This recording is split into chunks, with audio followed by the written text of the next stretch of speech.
And here we are today with the turtle pond remodeling.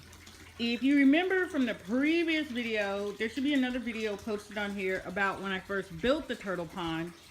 So I've had it up for a couple of years now and it's just kind of started to deteriorate. So I'm revamping the whole entire thing.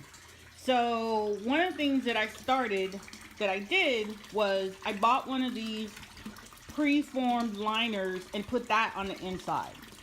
And I've started filling in the edges around the openings with some soil, and I'm gonna put some more rocks and some plants and some other things. So she'll be a real happy turtle. There's my turtle girl. Hey turtle girl, how you doing? She's the cutest little turtle, isn't she? She's cute. This turtle is about, I don't know, 15 years old, so I'm committed to taking care of her. So making sure she has a nice, enjoyable life. So this is just one part, and I started painting it because the wood is really not looking good anymore. So I figured I was going to paint it this nice blue, and then put some little seashell or jewel motifs, and have it looking really cool. So stay tuned. Okay, as you can see, I've taken some river rocks and put them all around the edges. And no, it's not river rocks all the way up to the top of there, because that would be like really heavy and really expensive.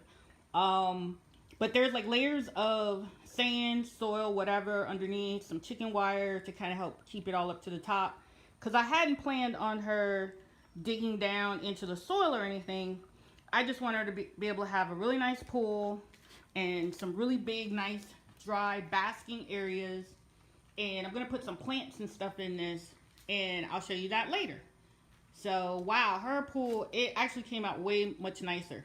And when I finish painting it, I bet it's going to look really nice.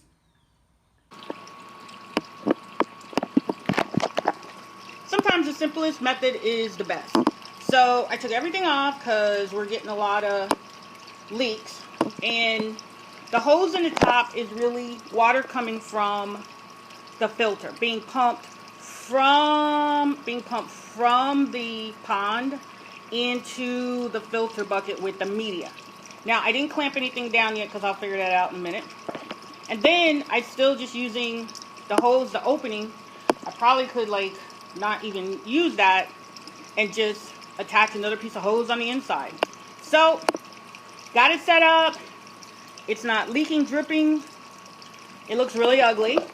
So maybe on another video, what we'll do is create something to kind of hide that. So let's check back in a day or two, and I'm hoping the water will clear up.